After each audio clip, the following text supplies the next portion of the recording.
I don't know exactly how to put this, how to say it, how to phrase it. I know there's been some controversy, maybe is the wrong word. Maybe it's too strong a word. Disagreements, maybe is a better word, in terms of how Wizards has handled their new Spelljammer product. A little while ago, I did a read along of the original Spelljammer box set. You can check that out. See all of the original supplements, the box in its second edition, I think it's second edition, AD&D goodness. Well, I think just came out a few days ago as I'm recording this. There's a new version of Spelljammer, and there's been some disappointment. I don't have the box set yet, so I can't verify it personally in terms of the content. So, of course, you may be saying, well, Todd, why are you even talking about it if you can't verify the content? Well, the reason is because the disagreements that seem to be in the community aren't about the content itself. It's really a matter of the fact that there is, and this is, I think, verifiable, no one's even arguing with this, a very dearth of any sort of crunchy content in terms of ship rules. Specifically, I think we're talking about movement and combat in these new rules. And no one's arguing that there is or isn't. I think it's agreed upon. Everybody on either side of this issue has agreed that there's not a lot of content there. The disagreement on is whether this is okay or not. And I'd seen some of this come across on Reddit. Okay, I haven't read the thing yet. That was a little bit disappointing to hear that there isn't much there. I was kind of interested for myself in looking at it because, and I think I mentioned this when I looked at the original one, it's really crunchy. There's a lot going on. And I actually was looking forward to seeing what some simplification, maybe some abstraction could do to lighten the system so that we maybe get not 100% of what we get with the second edition. I do think that at some point, that you can't get everything that a crunchy system can give you with a light system, but maybe you can get 75, 80% there, but with maybe half the crunch, or at least pick and choose the crunch you want. So this is very disappointing that it seems like they went and said that maybe 10% of the crunch and not giving really anything with the details that I think people were looking for something on. But this was going on, and hey, I was watching it from the sidelines, kind of popcorn in hand a little bit. But I remember seeing yesterday somebody posted on Reddit kind of a diatribe against folks who were essentially defending Wizards of the Coast in why they chose to do this, and that they were tired of it. They were basically saying something like, "Listen, why are you defending Wizards from this thing that they're doing, or in this case, not doing?" And I read through it, and okay, that's interesting. And people were chiming in, "Yeah, I can't believe this or that." Okay, it's fine.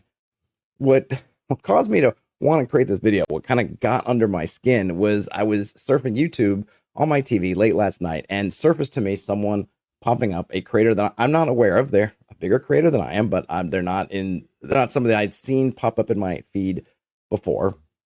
Posted a video on, hey, it seemed like why I'm okay with the Wizard's decision vis-a-vis Spelljammer, and where this frustration maybe is coming from. So I thought, okay, this is interesting. I've just been, I don't know if my TV's YouTube and my, my Reddit accounts were connected in terms of how they figured out that this is something I was interested in reading more about. But hey, great.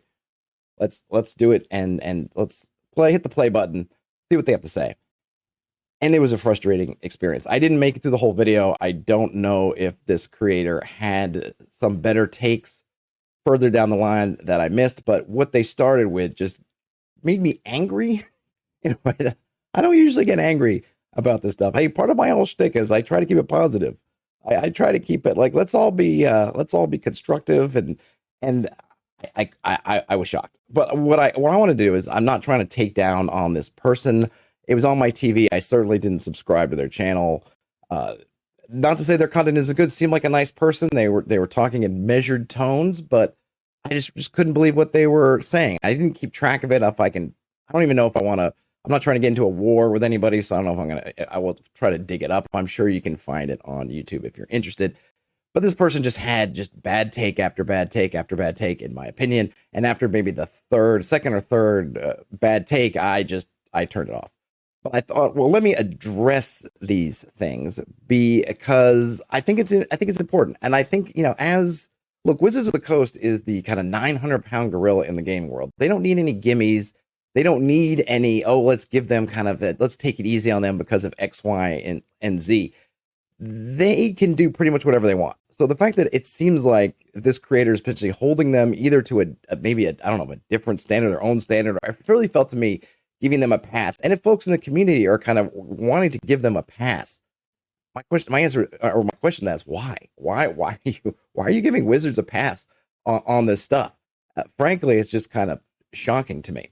So this person, and they were good enough to basically highlight the amount of content there was on, I'll just call it tactical ship content in the Spelljammer book. Comes down to, I think he was very generous in calling it 2 pages, I think. Seemed more like less than a page, maybe a page and a half, but let's just call it 2 pages. They also had done at least a little bit of homework and looked at the second edition Spelljammer, in which they saw that on the kind of tactical ship mechanics, there was over 20 pages. So you're talking now that they've gone from 20 plus pages of tactical ship mechanics down to less than 2, or let's just call it 2. So we'll just say to be roughly 20 pages down to 2. They basically deleted, 90 or 80%, 80, whatever it is, 10, 2 of 20, 10%. So yeah, they basically cut out 90% of the content that had already been pre-existing for Spelljammer. Now, I don't like to sit there and look at page counts. You can do a lot with page counts. I'm not going to say that that's the be all end all, but so that was just kind of interesting to me when I saw them show this on the video. I'm like, okay. And from when they were showing they had the physical book and they were showing, here's what it is. It didn't look like there was a lot there. Well, a couple of paragraphs of text.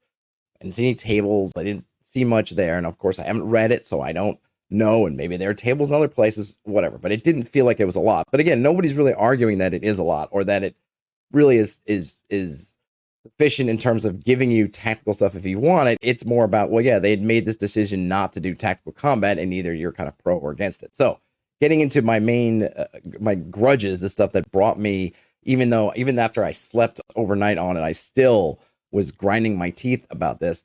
The first argument this person makes, first point, and I'm going to apologize in advance if I've gotten these wrong. I didn't take detailed notes. This is just when I'm getting the gist of what they were talking about. If I'm wrong in some detail, so be it.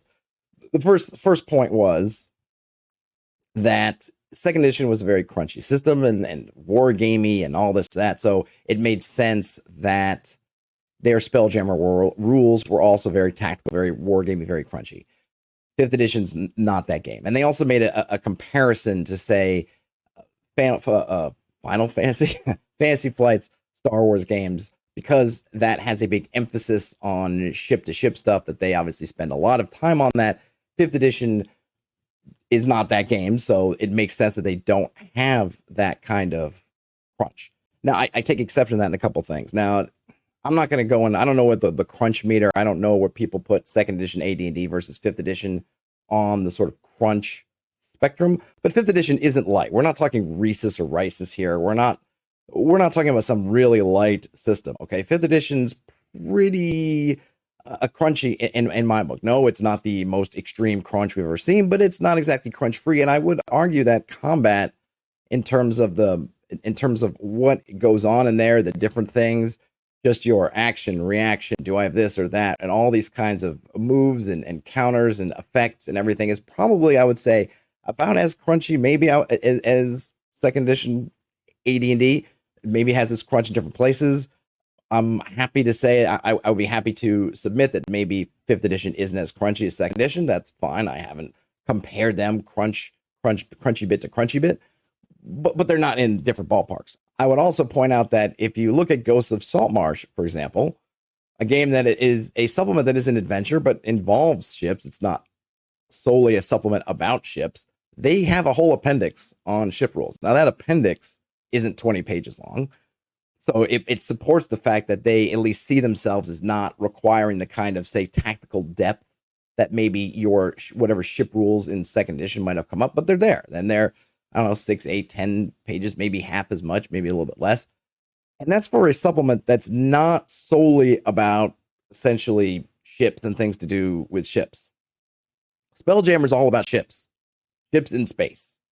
And to say, well, it's not Star Wars, but it's kind of trying to be Star Wars. I mean, kind of the point of Spelljammer is that you can kind of take your fantasy stuff and go to fantasy Star Wars or fantasy Star Trek. And part of that is moving your ships in space. And then also it's meeting things in space and then how you deal with them. So suggesting that, well, it's not really made for that. It kind of is. And then on, again, going back to the crunch level. Okay, so I will admit, sure, second edition to AD&D, crunchier than fifth edition. But fifth edition isn't crunch free, especially in terms of your combat and tactics. So it seems a little bit that even on that charge, that you would think maybe there'd be a little bit more thought given out to it, especially in regards to the fact that they'd already done this with seagoing ships. This is already a thing with seagoing ships in Ghosts of Saltmarsh. So what happened? If some kind of crunch in terms of ships was appropriate for there, something that's an adventure with ships in it, it's not appropriate for a supplement that's pretty much just all about ships. It doesn't wash with me. A related point to that they made is to say, well, I read through all the rules, or they read through all the rules in second edition, and it's boring. It's boring. It's clunky. It's way too much. But I think the main thing was it's boring. It bored me. And look, fair enough. You can look at my read through. There's a lot of that crunch where I was laugh at and say, boy, I don't need that much crunch, right? That's too much. When they get into the rules about oxygen depletion levels on the ship and some of that, I go, whew, that's probably more than I need. Sure, fine. But then the next thing they said was, which is probably what at first just raised my anger levels, is they said, well, listen, it's boring. Oh, rules are boring. It's boring in second edition. And if you want that for your fifth edition game, or if that's what you want your gaming table, maybe fifth edition's not the game for you.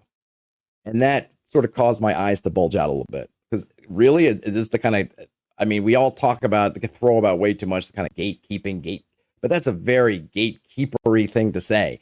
It's boring for me, and if you don't agree with me, maybe fifth edition's not for you. It's not that, they made a mistake. D&D, the game that wants to be the fantasy game for everybody everywhere, chose to omit this stuff. But hey, if you don't like it, not the game for you. Maybe you should go play something else. I don't know. Maybe you should go back and play second edition AD&D, which, by the way, I would encourage you to try second edition AD&D. However, that's lame. Oh, that's lame. I don't even know where to begin or where to end with that. Really, they chose to make this decision, or I don't game like you do. Therefore, the game itself is just not for me. It's not that, even though in other supplements they will dig into this stuff, and I'm going to keep bringing up Ghosts of Saltmarsh, but I could also talk about, say, to use a different example, that in Tomb of Annihilation, they bring in some hexcrawl elements because that adventure features hexcrawl bits a part of it. But if they chose not to for whatever reason, and it could very well be a mistake, that it's not them, it's me. This is not my game. Obviously, fifth edition, all these people who are missing those rules in Spelljammer, it's not that they goofed up. It's that this is not the game for you. Oh, well, thank you very much. I appreciate that. And then they get into this other bit. And I think this is after this part, if I'm remembering correctly, where I just had to turn it off. There's just nothing of value there for me. What was they say something like, hey, look, if you really like Spelljammer, the rules in second edition have been there. They've been there for years. They've been there since the thing was published in second edition. So why did you wait? Why did you wait until now? You could just do this yourself. And they brought up the fact of Eberron. They said, hey, look, Eberron came out, I don't know, a year or two ago, whatever it is, but they've been playing Eberron in their game for years. They didn't wait. They just did Eberron. You could do the same thing too. And I know there was some earlier point of like, you're the GM, do it yourself. And again, these are lame excuses because, number one, not everyone wants to do and go through and make those translations, whether they're difficult or not, wants to do that. That people might not even be aware of it. There are a lot of people who might be picking up Spelljammer now, totally unaware that there's a second edition AD&D earlier version out there. I don't know if it says in any of the materials. I think we oftentimes live in the bubble where we think everyone's just got their drive-through RPG accounts and can just go and download the digital copies. I think there's a lot of the population that doesn't even maybe know that site exists, let alone know that the classic things are up there, let alone even know that this particular classic is there. So suggesting that if you really wanted it, you should have just done it yourself, as if that absolves Wizards from doing a terrible job. Oh, Wizards did a bad job, but it's not on them, it's on you. You shouldn't have waited. You should have just implemented your own Spelljammer. Oh, gee, thanks. I could just implement. Why even have anything? I could just implement the whole game myself. And look, from an OSR perspective, sure, we'd like to think about all that. Aren't we all have our own heartbreakers? We're implementing everything ourselves. but to suggest that it's kind of on you. Oh, GMs, you just do it yourself. It's not their fault that they didn't give you this stuff. You should just do it. I just think if you extend that to a lot of things, well, we're not going to give you monster stats. Do it yourself. Or you could just find that monster in another game and just translate it. It's been there for years. When do you do it? I mean, this is ridiculous. Ridiculous. And after basically hearing him, this person, I should say, talk about that part, I pretty much had to just tune it out, turn it off. And it was funny because I was ready to just pull out my phone and just do something quickly because I just had the energy in me, and home internet went out. It was like midnight too. So I thought, you know what, this is probably better. I probably should not rant at midnight and then post it. Let me think about it. But having thought about it, I don't even know where to go with this. If you wanted to say to me, hey, look, Todd, Wizards doesn't think that you are interested in the actual moment to moment ship mechanics, dealing with ship moment to moment. Really what it is akin to a prolonged cutscene or the Indiana Jones style. You know, you fade out to the map and you show the ship flying across some dotted line between spheres or whatnot, and then you're going to land. We really think that you're interested in the spheres and that stuff, and maybe some of the structures in space, and not how you get there.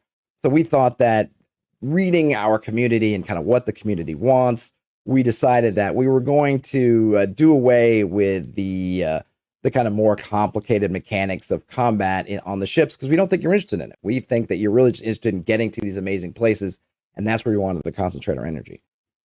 I would be okay with that. I mean, I wouldn't agree with it, but I would be okay with that. That to me makes sense. I get it. A lot of modern D&D is based on very kind of narrative designs, and oftentimes, as I think folks have seen, or at least I've seen when I survey the community and how people play, is a lot of people tend to do away with the connective tissue. They don't want to track rations or movement or that stuff. They just want to kind of get to the next point. So they want to do a star wipe or some kind of push, and you go from here and you do whatever and you get there. And then if during that push, that star wipe, or some kind of transitory little screen, almost like a loading screen on a computer role-playing game, and you show your personalized ship flying across the space field, and then you just cut to docking wherever or landing, whatever.